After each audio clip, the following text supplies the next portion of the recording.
Who are the people who provide you with hours of original programming every week? What do the faces behind the camera look like? Currently on staff, there are 3 part-time associate producers and 3 full-time employees. My name is James Joyce. I'm the executive director. Greg Story. I'm the sports producer and facilities manager. Jessica Schumann, and I'm the programming director here at WCAC. The associate producers, Paul Falcone, Rachel Appel, and myself, Brian J. Albertson, were on staff for the primary purpose of covering events in Wellesley. Of course, we do have other duties, most notably producing news packages for our weekly news program, Wellesley This Week. The executive director of the station, my boss, James Joyce, is the man at the helm every Thursday night as we go live for the news. I try to keep involved in production, videotaping, editing, working on the news show. So pretty much I try to be involved in everything, programming, try to see what's going on with the programming and everything administratively as far as payroll, budgeting, forecasting, buying equipment, purchasing, marketing, staff management. Well, number one is to oversee all the sports coverage on the channel. I'm lucky enough to have a number of volunteers that go out and shoot the games for me at this point. And when they come back, I'll edit it.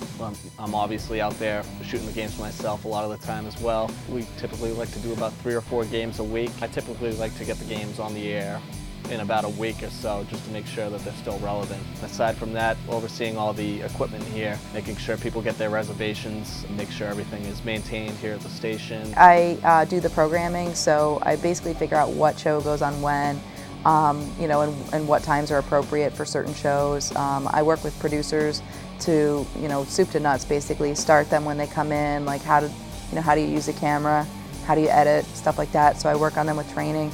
Right up into developing their show. Then when they're done, they turn in their show to me and I get it onto our broadcast server and then air it a certain amount of times a week, usually 2-3 times a week over the course of a month. We are looking at moving to a new studio. That's probably the biggest capital project, and that'll be happening probably within a year. So that's going to be a big thing. We have to move, the lighting grid, all the equipment. I think a lot of people might see us, as they're flipping channels and stuff, and maybe they're not aware of the opportunities that we provide. Come down, come learn what we're all about, get involved.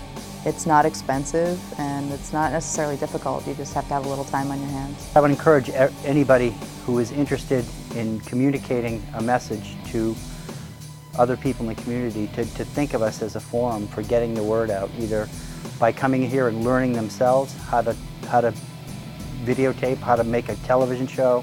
We teach studio production, field production, digital editing. And so if people want to communicate with mass media, this is a great asset to the community.